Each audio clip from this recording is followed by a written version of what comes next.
the true meaning of the term ishtagoshti, right? Coming together to discuss matters of the heart. So in this sense, Ishta, it refers to, like, we have our Ishta Devata, like the form of the Lord that we feel most connected with in our heart. So Ishta Goshti is a gathering to discuss matters of the heart. And of course, in the dialogue between Sri Chaitanya Mahaprabhu and Srila Sanatana Goswami, this is really what was being discussed. So much matters of the heart, the deepest, most transcendental subject matters we can even conceive of. So in this sense, Srila Sanatana Goswami inquires to Lord Chaitanya not only about the Supreme Lord, but also about his own identity. So let us begin by offering our invocation prayers and Mangalacharan prayers, seeking the mercy of the Lord and all of his devotees.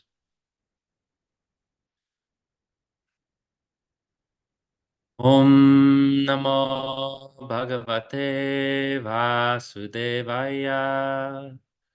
Om Namo Bhagavate Vasudevaya. Om Namo Bhagavate Vasudevaya. Jaya Jaya Sri Chaitanya Jaya Nityananda. Jaya Advaita Chandra Jaya Gaura Bhakta Vrinda. Jaya Jaya Sri Chaitanya Jaya Nityananda. Jaya Advaita Chandra Jaya Gaura Bhakta Vrinda.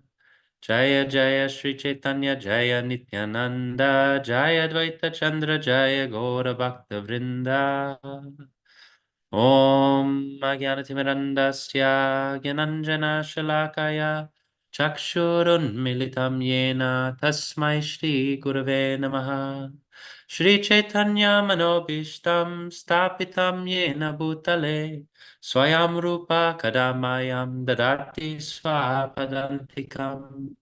Vandeham Shri Guru Shri Yuta Parakamalam Shri Gurun Vaishnavamscha Shri Rupam Sagrajatam Sahagana Raghunathanvitam Tam Sajivam Sadvaitam Savadutam Parijana Sahitam Krishna Chaitanya Devam Shri Radha Krishna Padan Sahagana Lalita Shri Vishakanvitamscha.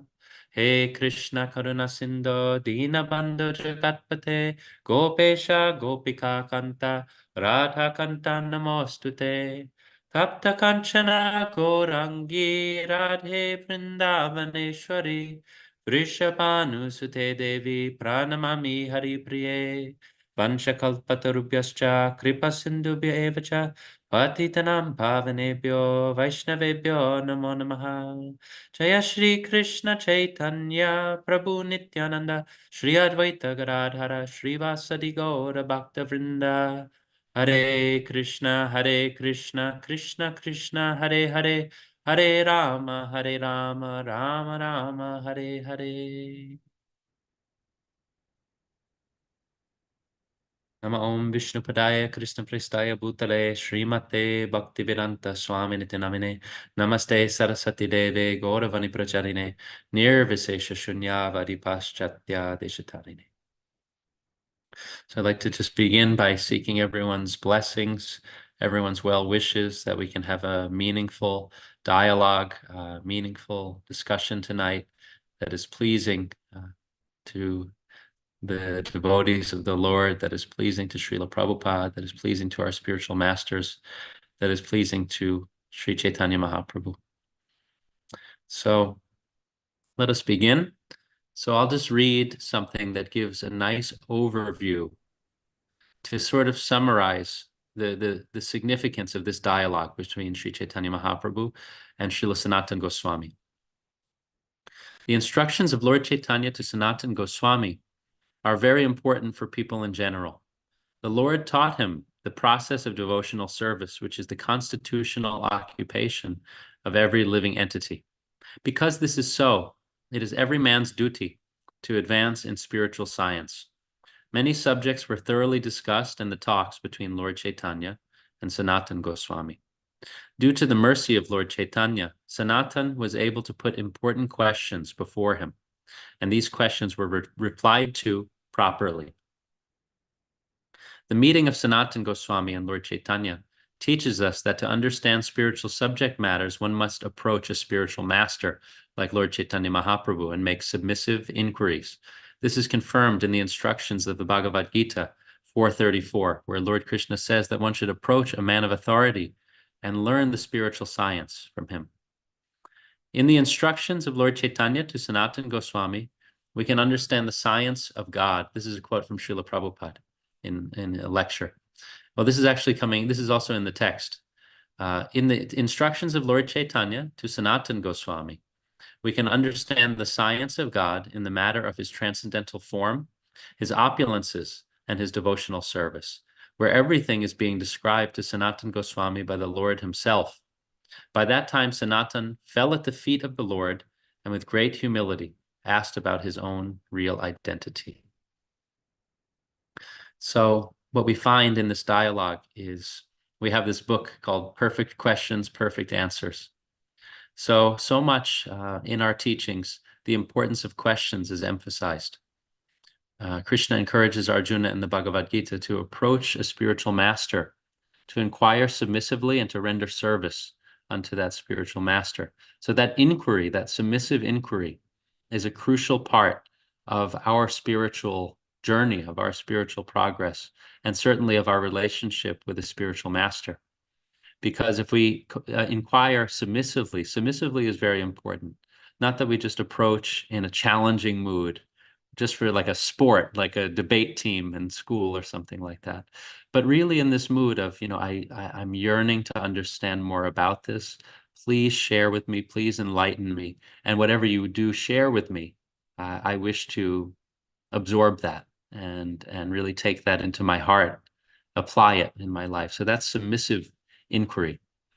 So this question and answer process is very important. So here, in offering the teachings to Sanatana Goswami, and on the part of Sanatana Goswami, by him inquiring to Lord Chaitanya Mahaprabhu, they're modeling this guru-disciple framework. Just as, we can say in another way, it's modeled in Bhagavad Gita between Arjuna and Krishna.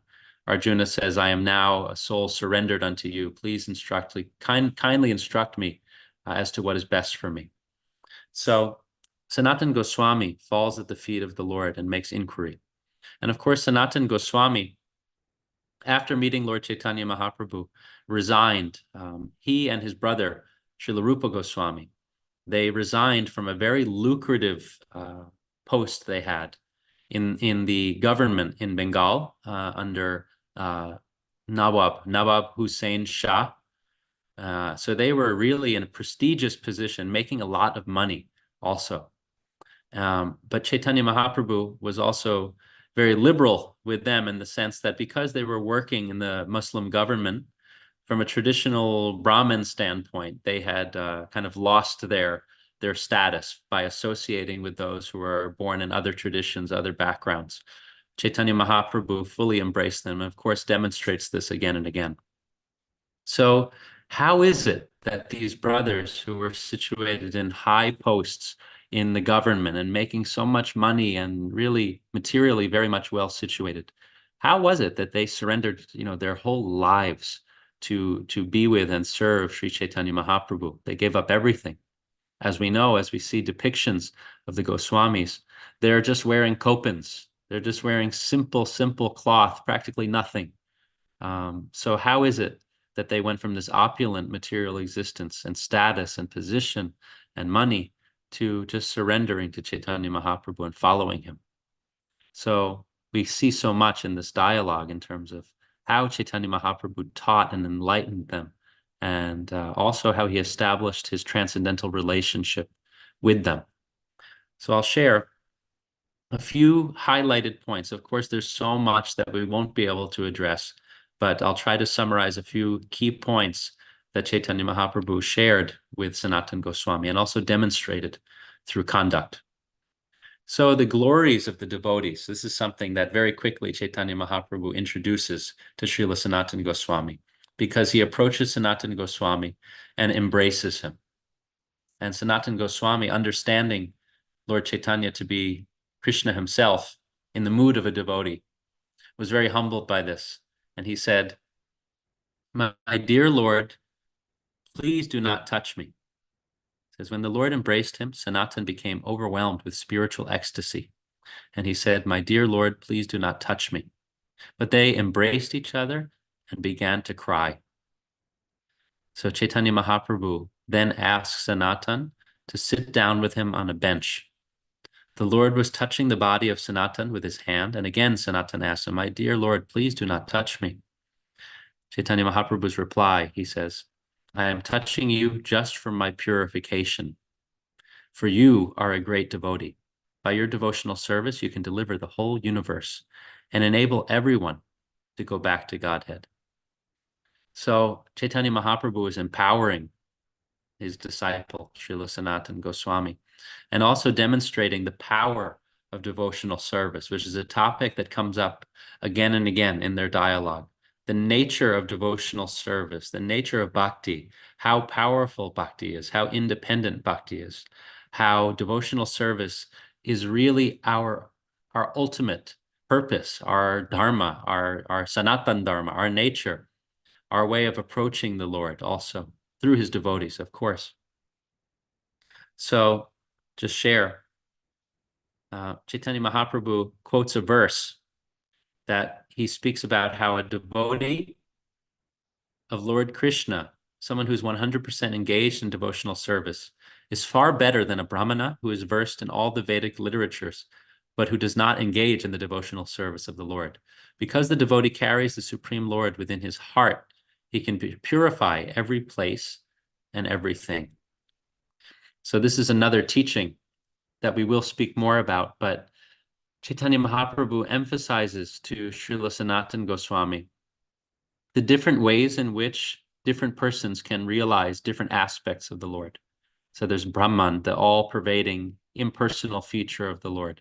Paramatma, the super soul feature of the Lord, who is the individualized presence of the Lord seated in within the heart of every living being. And finally, the Bhagavan feature, which is the personality of the Supreme Lord as a person with names, forms, qualities, pastimes, and opulences. So the process for realizing these different aspects of the Lord are different. So generally, we find that the impersonal feature of the Lord, Brahman, is desired after and realized by speculators, mental speculators, by scholars, by those who study the Vedic literatures and seek kind of to interpret, to pull apart their understanding. And they're seeking Brahman realization, so the Gyanis. And then we have the yogis, who their aim is to realize Paramatma within the heart, to experience and to see and to understand the individualized presence of the Lord within their heart and ultimately within the heart of every living being. And finally, the bhaktas, the devotees, they come to an understanding of Bhagavan. They have Bhagavan realization in terms of understanding the beauty of the Lord, the opulence of the Lord, that we have sambandha, that we have a relationship with the Supreme Lord. So, and that is realized through bhakti, through devotional service, through loving devotional service. So Chaitanya Mahaprabhu goes on to offer another quote to Srila Sanatana Goswami that, comparing again Brahmana to a Vaishnav. And Srila Bhaktisiddhanta Saraswati, of course, echoes this point that to be a Vaishnav is better than being a Brahmin. And of course, he initiated this practice of offering upanayanam, offering the sacred thread to devotees. And this also, he wanted to prove this point, that if one is a genuine, sincere devotee of the Lord on the path of devotional service, that they're considered to already have Brahminical qualities. So in that sense, they wear the sacred thread to indicate that. So Chaitanya Mahaprabhu explains how even if a Brahmin is born in the highest family and very qualified, if they're not a devotee, if they don't have this quality of devotion to the Supreme Lord, then they are considered to be the lowest of the low. This is what Chaitanya Mahaprabhu says.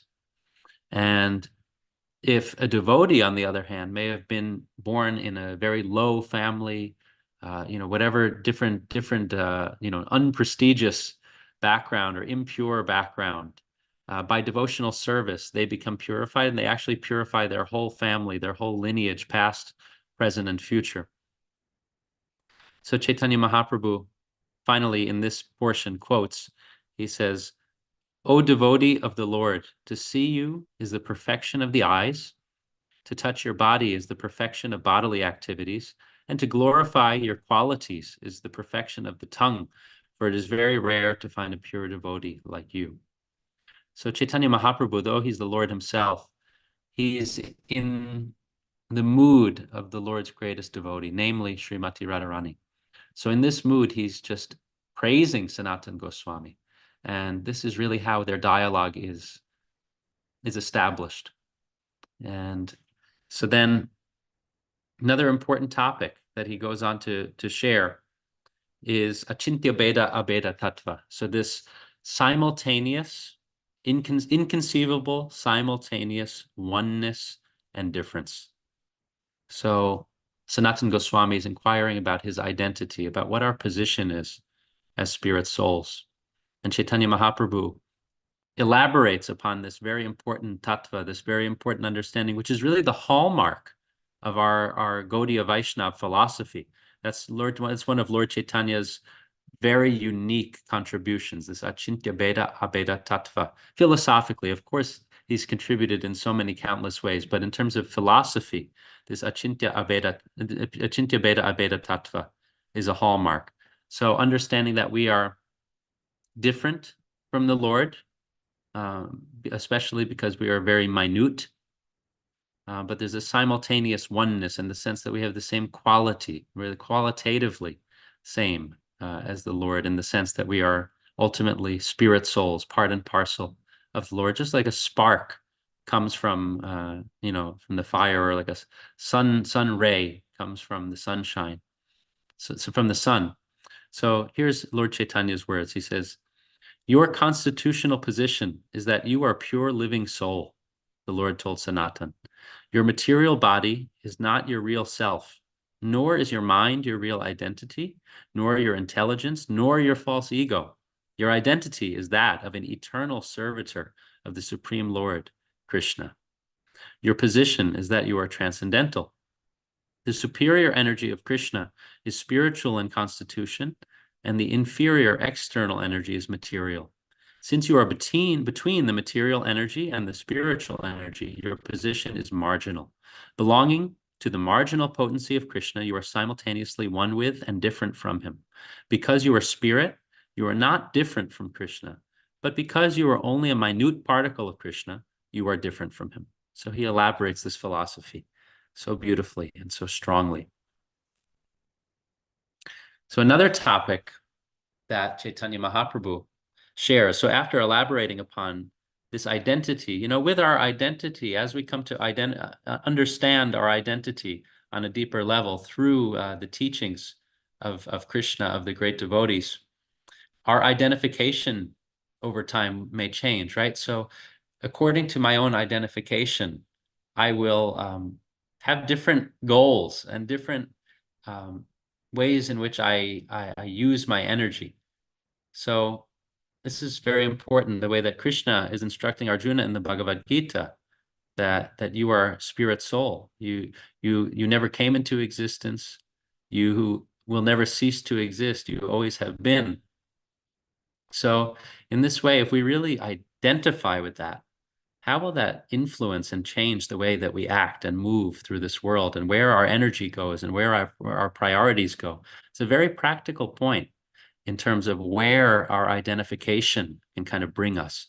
So Chaitanya Mahaprabhu, by elaborating upon this Achintya Beda Abeda Tattva, is explaining to Srila Sanatana Goswami who he is on the deepest level. So then he goes into talking about how we can sometimes, due to false identifications, due to false or temporary designations, we can end up misusing our independence, misusing our energy in such a way that may only bring temporary results or outright negative results. So I'll read this passage. When he is rewarded, so this is Srila Prabhupada's commentary. When he is rewarded for his righteous activities, he is elevated to the higher planets where he becomes one of the many demigods. And when he is punished for his abominable activities, he is thrown into various hellish planets where he suffers the miseries of material existence more acutely. Chaitanya Mahaprabhu gives a very nice example of this punishment. Formerly, a king used to punish a criminal by having him dunked in a river, raised up again for breath, and then again dunked in the water. Material nature punishes and rewards the individual living entity in just the same way. When he is punished, he is dunked in the water of material miseries, and when he is rewarded, he is taken out of it for some time. Elevation to the higher planets or to a higher status of life on this planet is never permanent. One must again come down to be submerged in the water. All this is constantly going on in this material existence. Sometimes one is elevated to higher planetary systems, and sometimes one is thrown into the hellish condition of material life. So Chaitanya Mahaprabhu is sharing about how our fruitive activities in this world, even if they are, so-called good activities, good karmas, they lead to temporary positive results in the sense that we'll have a elevation to the higher planets, some kind of enjoyment, maybe longer life, maybe some pious existence, but at the same time, it's considered to be temporary. And in the grand scheme of things, we're constantly vacillating between these good reactions and bad reactions. So this is why ultimately our teachings explain, and Srila Prabhupada explains, that we have karma. So there's karma, usually referring to, our action, our work in this world, but also the reactions that come. That's the popular understanding also of karma when we hear it used in the common parlance. But the karma is, we can say, good karma, right? Things that bring materially beneficial results.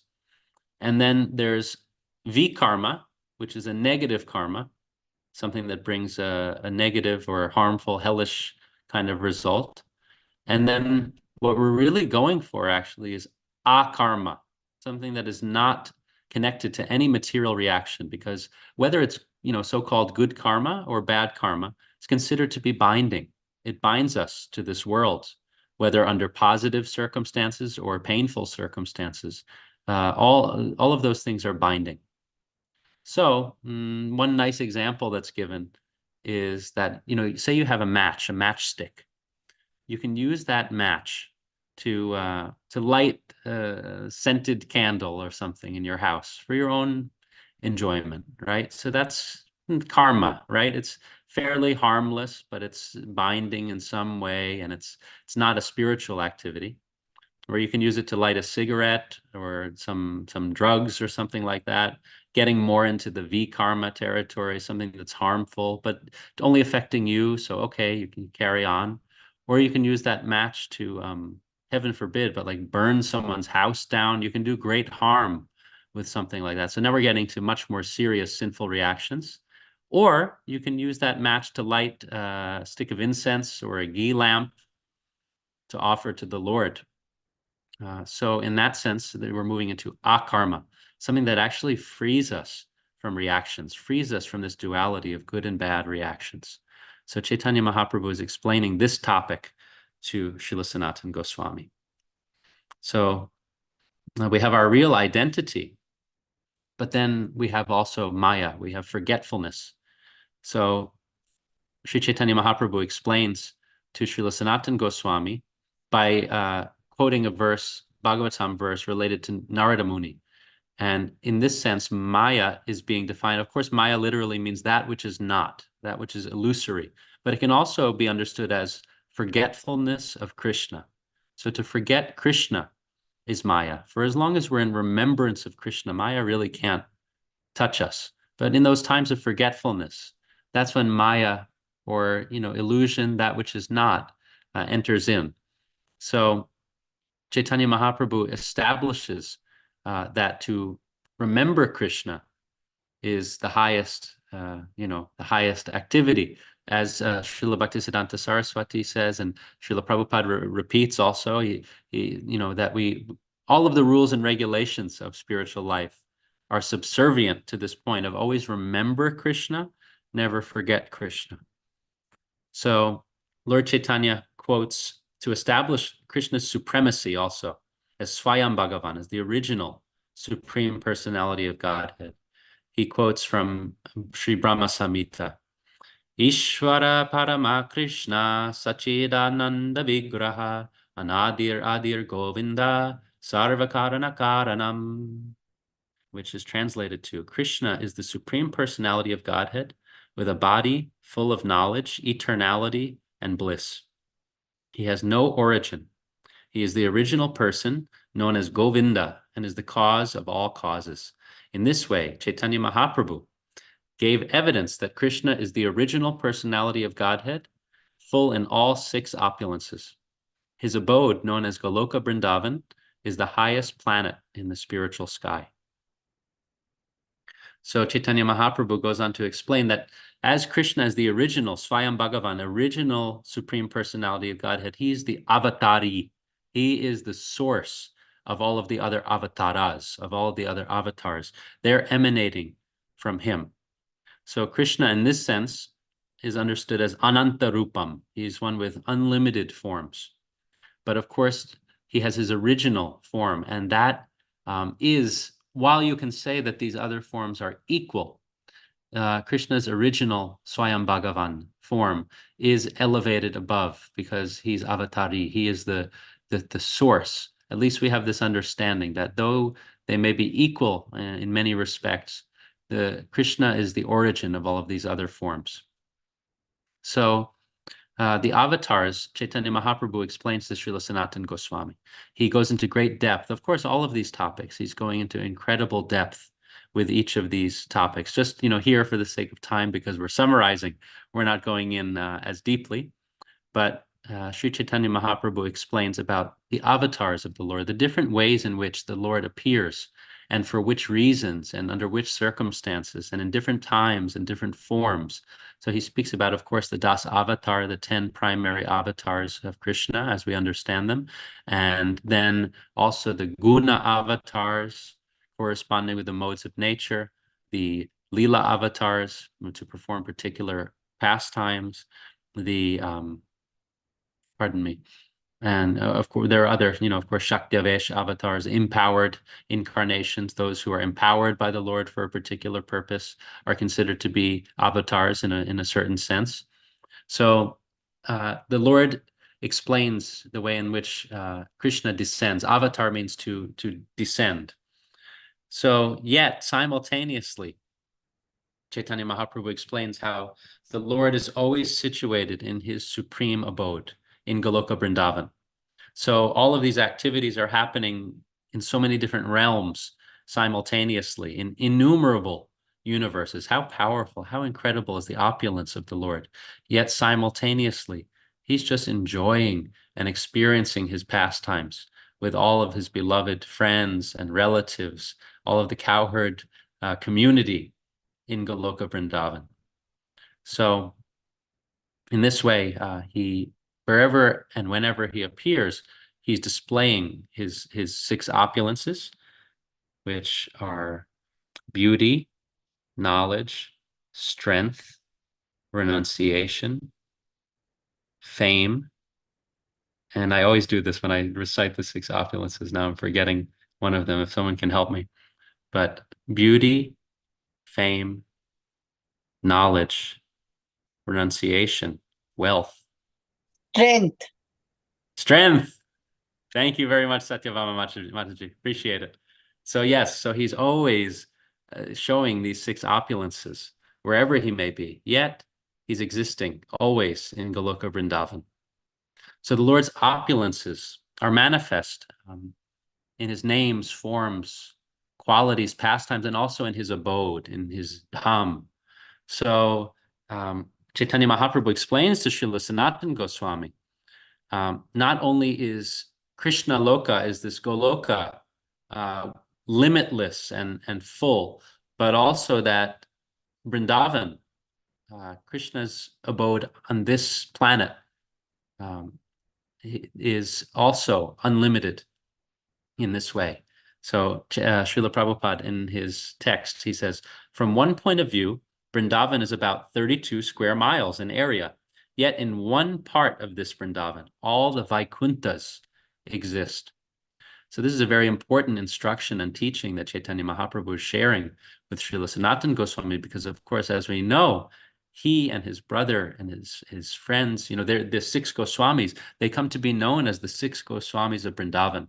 And they were situated in Vrindavan and excavating so many holy places in Vrindavan and writing so many sacred texts. So Krishna's opulences extend to all of these different aspects of his existence. As Srila Rupa Goswami, the brother and very close associate of Srila Sanatana Goswami, writes in Upadeshamrita, in the Nectar of Instruction, there's a text there that it's Syat Krishna Nama Charitadi Sitapya Vidya Pito Patapta Rasanasya Narochikanu Kintvadarat Anudinam Kalu Saiva Justa Swadvikramad Bhavati Tadgara Mula Hantri. So Srila Rupa Goswami is sharing that the names, forms, qualities, activities of the Lord are all transcendentally sweet, just like sugar candy. But due to avidya, due to ignorance, due to the jaundice of avidya, we cannot taste the sweetness of them. But then he gives the analogy how when one has jaundice, a traditional remedy for that is sugar. Sugar candy will help that condition to clear. But at first, it won't taste good because of the bitter condition of the mouth. But then as time goes on and that sugar candy is taken, it clears up the condition, and the sweetness that in fact was always there can be perceived. So in the same way, as practitioners, we're trying to taste the sweetness of all of the different aspects of Krishna, all of the different aspects of Krishna consciousness, but we may not be able to perceive that sweetness due to our own conditioned nature. So this is why by tasting that patiently each day, we're able to perceive more and more the sweetness that in fact is always there. So these are a few primary teachings that Lord Chaitanya shares with Srila Sanatana Goswami. And Srila Sanatana Goswami during this whole dialogue is inquiring submissively, patiently, humbly. And in many ways, this dialogue is also, while covering so many profound topics, too many to even, fully list, also it's a great demonstration of what it means for a disciple to inquire with one's spiritual master in a humble mood, in an affectionate mood, right? We see the affection, the deep affection that Sri Chaitanya Mahaprabhu has for Srila Sanatana Goswami. So in this way, with affection, with sincere inquiry, with devotional service, with a mood of service, then this knowledge is passed through our parampara system from teacher to student, and then the student becomes the teacher, passes on to the next, to the student. So in this way, based on affection, based on submissive inquiry, and of course, based on the authority of the teachings that have been given and preserved faithfully, that's our duty, to faithfully preserve these teachings. So Chaitanya Mahaprabhu is affectionately sharing this knowledge with Srila Sanatana Goswami. And by the mercy of the biographers of Lord Chaitanya, like Srila Krishnadas Kaviraj Goswami, Srila Vrindavan Das Thakur. So in this way, by their mercy, we're getting to relish and hear these biographies, and first and foremost, by the mercy of Srila Prabhupada, without whom these teachings would not have reached certainly the, all around the world like this. So just a concluding point. So Lord Chaitanya concludes his teachings to Srila Sanatana Goswami by pointing out, he goes very deeply into this Atmaram verse, which we're not able to fully go into, but Atmaram is someone who is Atmaram, satisfied within the Atma, satisfied with the deepest self, self-satisfied. And also we can say satisfied, satisfied by the relationship with the Lord, because of course the deepest self is that which is eternally in relationship with the Lord. So Lord Chaitanya points out that these 6 different kinds of transcendentalists, of Atmaramas, that they're all engaged in some kind of devotional service to Krishna. So somehow or other, from some time, some circumstance, different approaches, different ways, but ultimately the necessity of rendering devotional service to Krishna is established. And by this way, one can become fully Krishna conscious. So even if one is already learned, even if one's already a scholar, they still need to render devotional service. Srila Prabhupada often said the proof of the pudding is in the eating.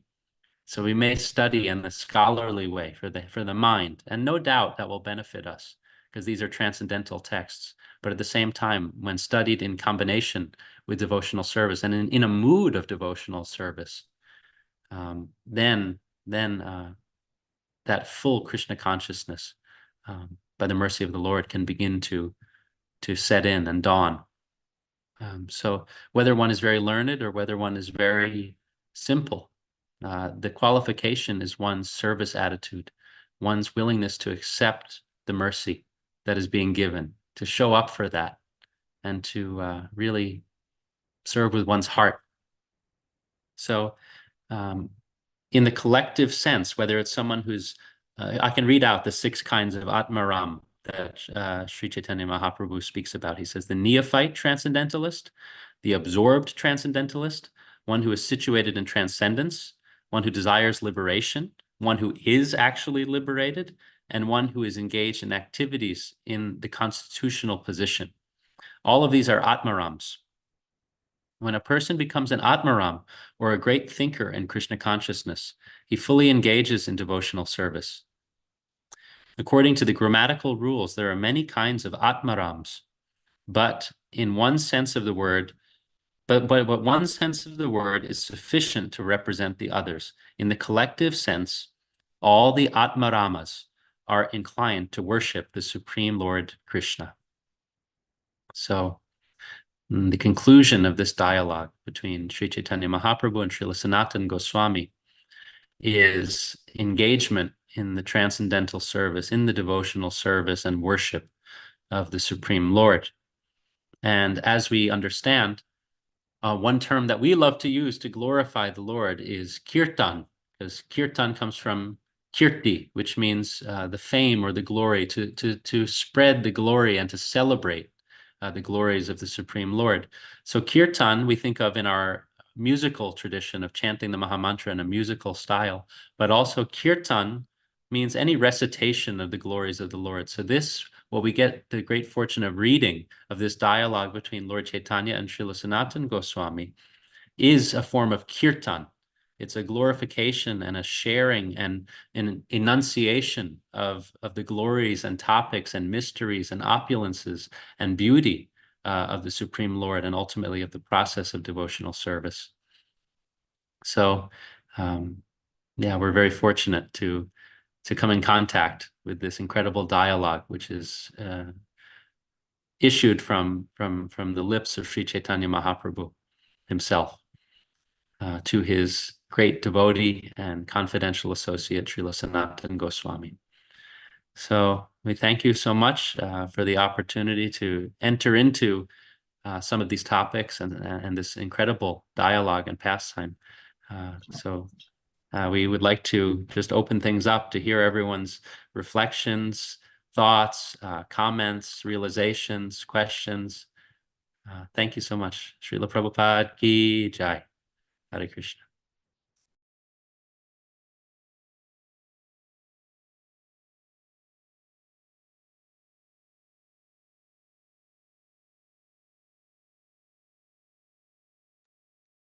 Hare Krishna Prabhuji, Dandavat Pranam, all glories to Srila Prabhupada. Wonderfully explained, as always, wonderfully summarized. I just wanted to, can you elaborate a little bit more on the Atma Rams? Like, just like little bit, not in too much detail. I would like to understand if there's time.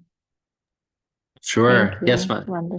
yes, Mataji, of course. So I'd like to, if it's okay, I'd like to read directly just because it's a very high subject, and That's fine. That's fine. You I can, want to yeah. make sure that I'm accurately sharing. Okay, no problem. Yeah, no problem. Thank you. So I will read.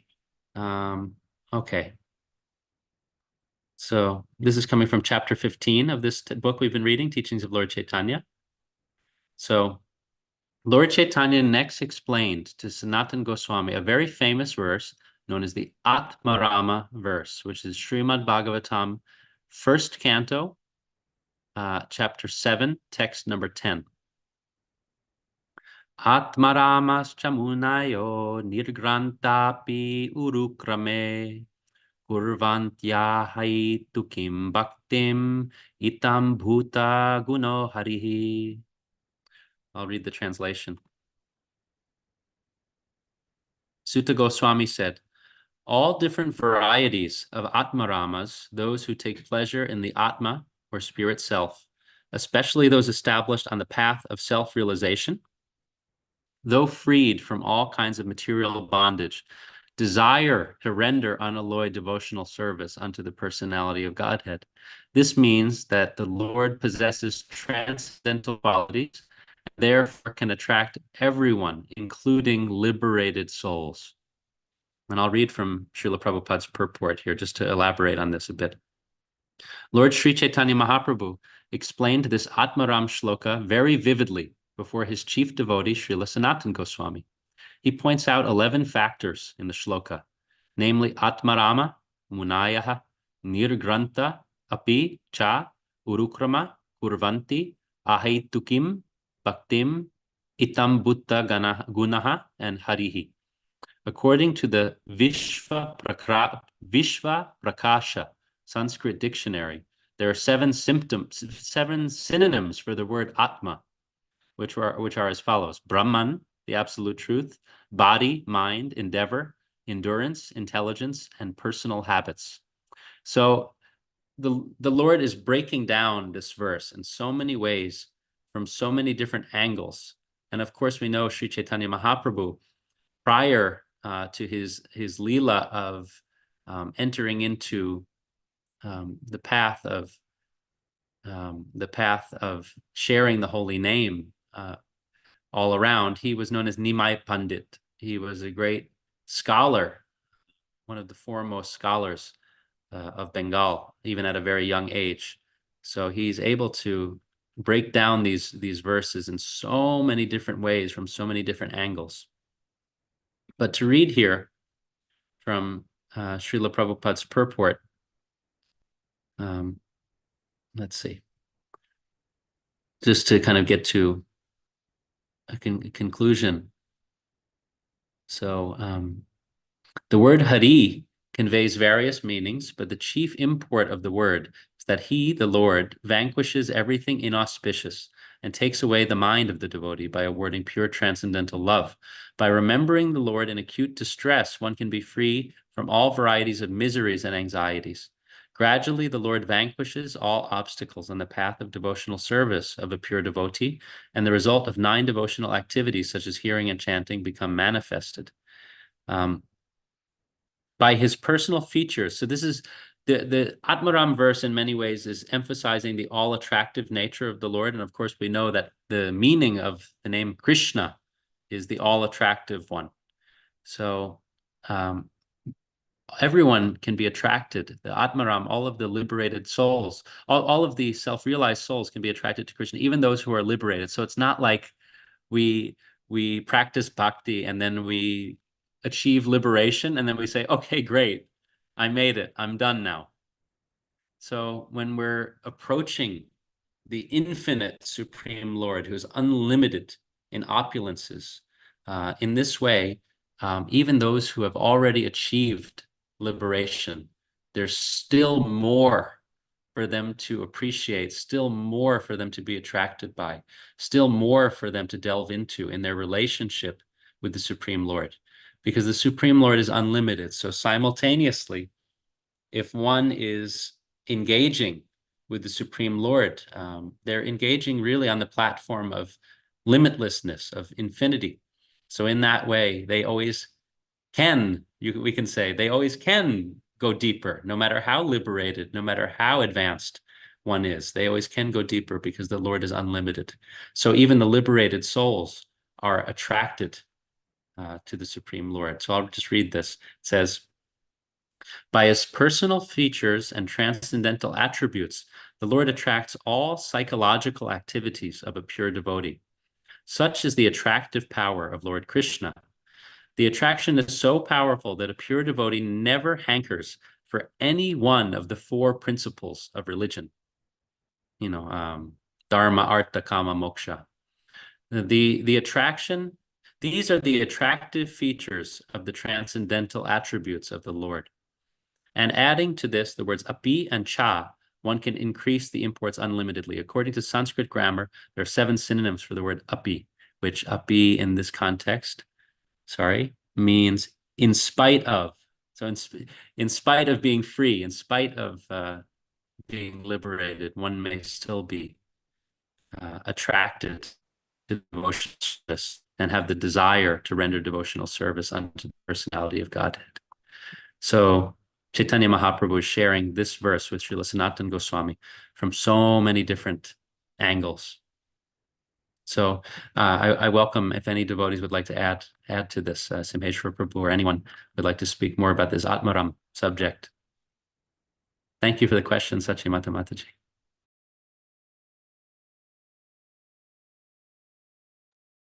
Thank you for explaining, Prabhu. Thank you so much.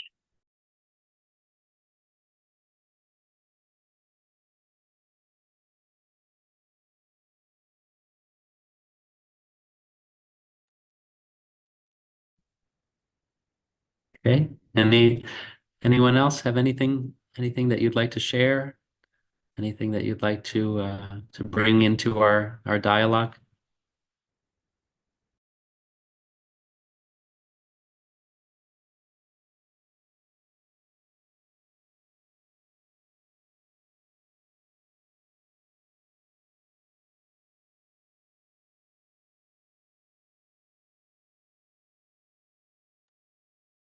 Okay. So thank you so much. I don't know if we would normally end a little bit early, or if I can serve you all by reading something to everyone for the next few minutes, whatever makes sense.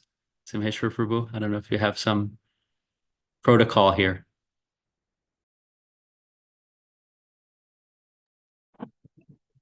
Hare Krishna Prabhuji. Very nice class. Thank Hare you so much. Krishna. Yes, I just turned on to say yes, please 10 more minutes if you can speak more about that. It's so nice to hear. Thank you. Thank you very much, Mataji. Thank you. Yeah, so we can still continue for 10 more minutes. So okay, absolutely. Hare Krishna. Hare Krishna. Hare Krishna. Thank you. So, okay. So we can read a little bit more.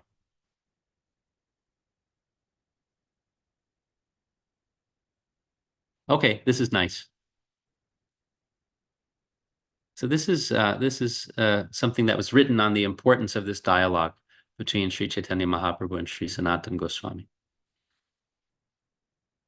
So whether we reside in the material or spiritual world, however, our unalterable nature as minute souls is service. Really talking about our dharma, our inherent nature, our eternal function. So it says, just as sugar is unalterably sweet, water unalterably wet, we are by nature servants. To serve our current rebellious desires to expand our lives without Krishna, we use our minute powers to build temporary homes, communities, and civilizations from the elements of material nature provided by the Lord. The same intensity of service, when employed to reawaken our devotion and love for Krishna, lifts us to the spiritual nature, where the opportunities and inspiration for service to the Lord expand eternally in an exhilaration of transcendental bliss and knowledge. This is an essay that was written, I found on Krishna.com here, really emphasizing, some of the important points about Lord Chaitanya's teachings to Srila Sanatana Goswami. I just thought this was very nice, how devotional service is really our inherent nature. And that the more we can tap into that and free ourselves from temporary designations, sometimes in Sanskrit, the word upadi is used. This idea of, oh, well, I'm American, oh, I was born in New York, or I do this for a living, or I do that for a living, or I drive this kind of car, or I live in this place, or I'm the patriarch or the matriarch of my family. So many of these things, these are temporary designations. They may have their role to play in our day-to-day life right now, in this life. Not that we try to prematurely renounce these things, but to recognize that they're temporary and that they're fleeting and that they end with this life, or sometimes they even end during this life, right? So if I place all of my identification on my job, and then somehow by fate, by some circumstance, I lose that job, it can be very, very frightening for people, because we place so much importance on these temporary things in terms of our identity. So something about the dialogue here between Lord Chaitanya Mahaprabhu and Sri Sanatana Goswami is, what is our real identity? What is our deepest identity? And how can we live through that identity rather than primarily through our temporary identities? So we may have to play temporary roles in this life, and that's all right, but we want to do that through the lens of our deeper identity, of our real nature. Chaitanya Mahaprabhu himself says, Naham vipro na cha narapatir napi vaishyo na shudro. I'm forgetting the full passage, but he's basically saying, I'm not a grihasta or a brahmachari or a vanaprast or a sannyasi. I'm not a Brahmin, a Kshatriya, a Vaishya, a Shudra.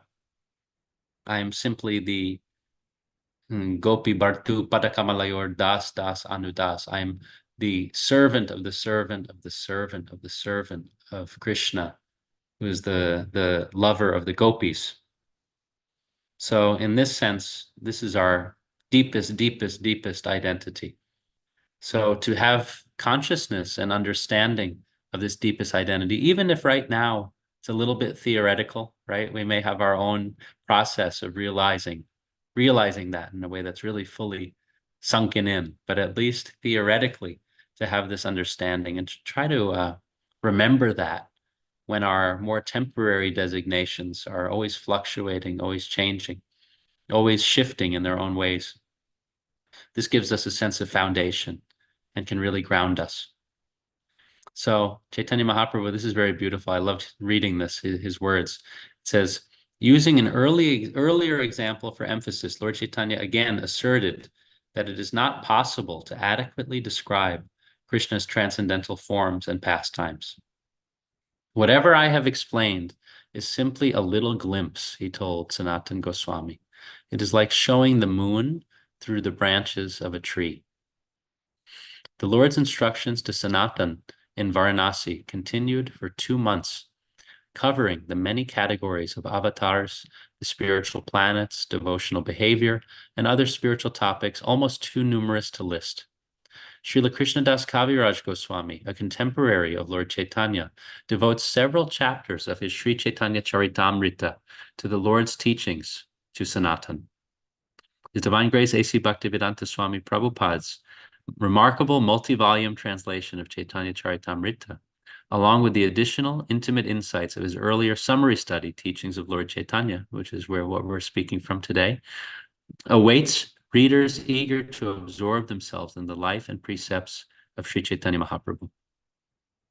And at the end of this 2-month dialogue, Lord Chaitanya sends Srila Sanatana Goswami to Vrindavan, and he himself, Chaitanya Mahaprabhu, returns to Jagannath Puri.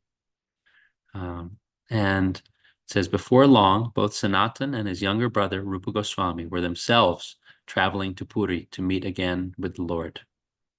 So, of course, we have Vani and Vapu, our spiritual teachers. They share with us, Vani, they share the spoken message that's received through the ear. And that is considered to be something very eternal, that even whether the spiritual master is physically present or not, or whether we're in the same vicinity as the spiritual master or not, we are able to take shelter of this Vani and really try to internalize it and keep it within our hearts. The message stays. The Vapu, the personal association, the in-person, you can say, 3D association with the spiritual master is also very important, because we get to observe the behaviors, we get to observe the wonderful example of our spiritual masters. But at the same time, Srila Prabhupada emphasizes that this Vani, the message that's shared by the spiritual master, is most important and most enduring, because the Vapu association may come and go. So in the same way, Srila Sanatana Goswami received so much Vani, so much depth of spiritual knowledge from Sri Chaitanya Mahaprabhu, and then Chaitanya Mahaprabhu goes for some time, and then they get to come together again. And of course, very central to our teachings also is this importance of union and separation.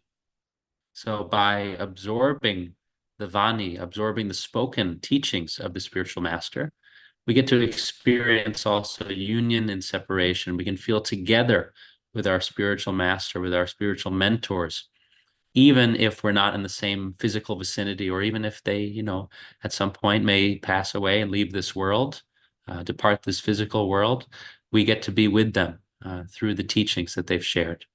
So again, very incredible how the teachings of Lord Chaitanya, the pastimes of Lord Chaitanya, they are so elevated, they're so lofty in many ways and very transcendental, but at the same time, they're also very instructive and down to earth almost for us, because Chaitanya Mahaprabhu appears in the form of a devotee. So his dealings with devotees are also practical for us, in the sense that we get to read about beautiful interactions between devotees, and then in our own community, we can take inspiration from this.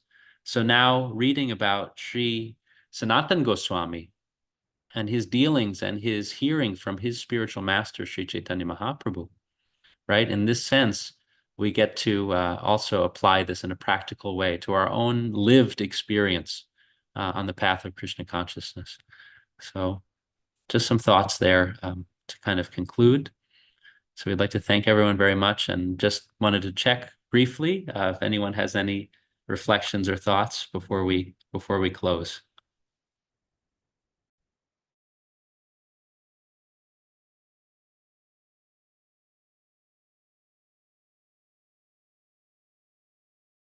Hare Krishna Prabhuji, Dhanavad Pranama goes to Prabhupada. My name is Anuradha Puri. I didn't change my name. My iPhone 8, yeah. So as you were talking about the Atma Rama,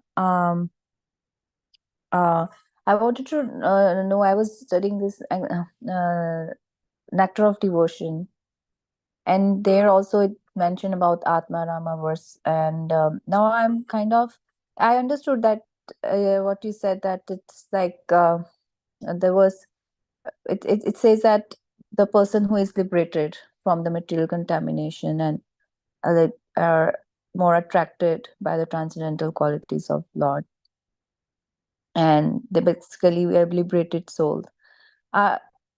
So when you said there are different types of Atmarama, like as we are, which category we are in, like when we are practicing, and I mean we are not, I mean I don't find myself near very close to it, but when you said types of Atmarama, I didn't get it, because can you explain a little bit about that?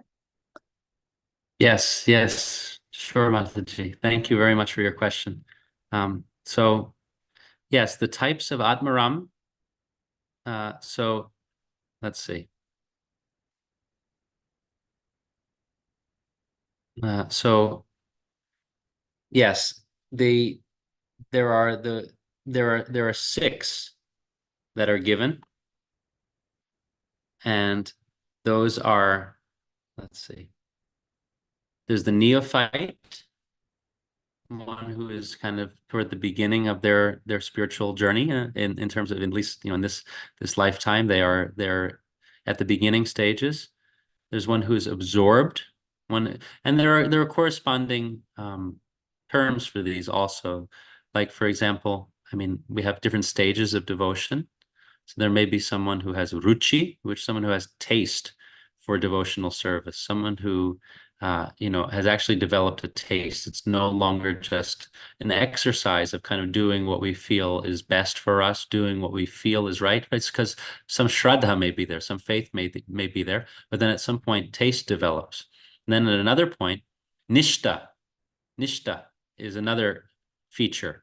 That's when we develop firm faith, where it's kind of less shakable in terms of our time, place, and circumstances. Whatever may arise in our own life, our faith remains firm and fixed.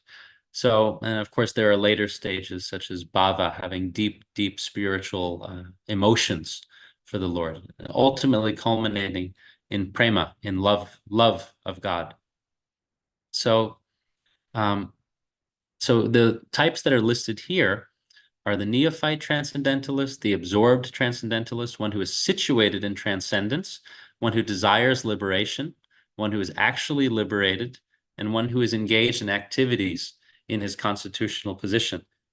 So these are all Atmaramas. And another thing that may be helpful in this connection also, although it's not a direct correlation, but we also hear in our teachings about 3 platforms of advancement.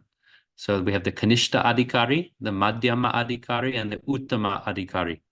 So these are different kind of levels of spiritual advancement. And so the Kanishta Adhikari is defined as primarily one who is a neophyte, someone who is in the earlier stages of their spiritual path. And the hallmark of the Kanishta Adhikari is that they basically see Krishna primarily as confined to the temple and confined to the deity. And of course, there's nothing, it always holds true that Krishna is perfectly present within the deity, within the Archa Vigraha form. So there's nothing neophyte we can say about that, but the Kanishta Adhikari will primarily see Krishna in the deity and nowhere else, right? So that's kind of an understanding of the neophyte devotee. They come to the temple and they say, now I'm with Krishna. And then they leave the temple and it's like, okay, I'm no longer, where's Krishna now? Oh, if I want to go see Krishna, I have to go back to the temple again, right? So the Madhyama Adhikari is more of an intermediate level of advancement. And the primary shift that's explained between the Kanishta, the neophyte, and the Madhyama Adhikari, that the Madhyama Adhikari starts to see Krishna also in relationship to his devotees. They start to develop affection and enthusiasm for associating with devotees. So it's not just that they're coming to the temple only to see the deity and leaving, but they start to have loving interactions and exchanges with the devotees. And in that association with the devotees, they're also perceiving Krishna's presence. And it's also helping them to feel Krishna's presence and to understand Krishna's glories on a more broad scale, right? Not that Krishna only lives in the temple. So the devotees will help us to develop that vision, that Shastra Chakshu, seeing through the eyes of the scripture, of how we can begin to see Krishna in so many different circumstances and feel Krishna's presence in so many different circumstances. So that's the Madhyama conception. The Uttama Adhikari is constantly absorbed in full consciousness of Krishna and can't look anywhere where they don't see Krishna. They can't look anywhere where they cannot find Krishna. And another unique feature of the Uttama Adhikari, so the Madhyama Adhikari has still some discrimination where they can look and they can say, oh, this person is a devotee. This person is not so much a devotee. They kind of are able to discriminate between, those who are connected on the spiritual path and those who are maybe innocent, but not very connected, those who are inimical and negative toward the devotees. They're able to have this discrimination, and they're able to give care to those who are less advanced to them, They're able to share lovingly with those who are their peers on the spiritual path. And they're able to offer service, inquiry, respect to those who are more advanced on the path. Now, the Uttama Adhikari is so much absorbed in Krishna consciousness that they look everywhere, and what they feel due to their elevated state is that everyone is already a devotee except me. That's what the Uttama Adhikari will feel. The Uttama Adhikari will feel everyone around me is a devotee. Everyone's so dear to Krishna. Everyone is so wonderfully serving Krishna through whatever they're doing. Yet I myself have so far to go. So that's the mood of the Uttama Adhikari. It's a very ecstatic mood, a little difficult to understand, but that is how it is explained to us by Srila Prabhupada and others. So I hope that that's helpful. It doesn't directly correlate with these 6 types of Atmaram, but it's also this idea that we all are approaching Krishna in our own unique way for our own reasons. Some of them may be a little bit mishra, like mixed with some material desires or mixed with some philosophical speculation. But we have different ways of approaching Krishna and different levels of realization and absorption in that realization. So I hope that that's helpful in some way, Mataji. Thank you for your wonderful question. And thank you, Prabhuji. I really appreciate. Thanks you. Thank you. So we all are Atma Rama in some way or the other. Yeah. You may be moving in that direction, yes, by Krishna's Hare grace and grace of the devotees. Yeah, thank you. Yes. Hare Krishna. Thank you, Prabhuji. Thank you. Thank you. Thank you so much. Wonderful class, Prabhuji. Thank you so much for your enthusiasm in reading and explaining. Thank you. Thank you so much, Mataji. Thank you. Yeah, happy to join with everyone. And yeah, really grateful. Grateful to Simheshwar Prabhu for engaging us, because it's just so sweet to spend time reading these pastimes, reading these dialogues. Again, it feels like really just barely scratching the surface, because it's such a deep dialogue. But in spending time trying to summarize some of these points, I'm feeling inspired also just by the depth, the real depth of these teachings, and how much there really is so freely being given to us by Srila Prabhupada, how painstakingly he translated and summarized these texts and commented on them, and how, yeah, we could spend a whole lifetime just talking about this one conversation that Chaitanya Mahaprabhu had with Srila Sanatana Goswami. It's really incredible to consider, what to speak of all of the other teachings and all of the other resources that have been given to us. It's really amazing.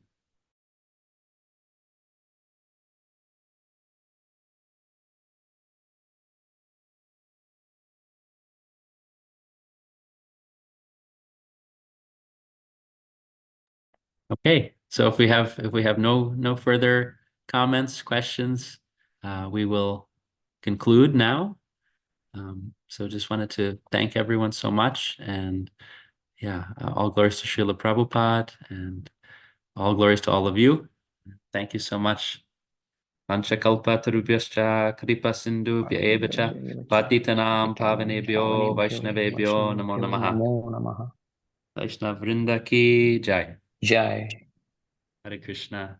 Take care, everyone. Hare Krishna. Thank you. Hare Thank you, Krishna. Prabhuji. Hare Krishna. Thank you, Prabhuji. Hare Krishna. Hare Ram. Hare Hare.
Hare Krishna, Prabhuji.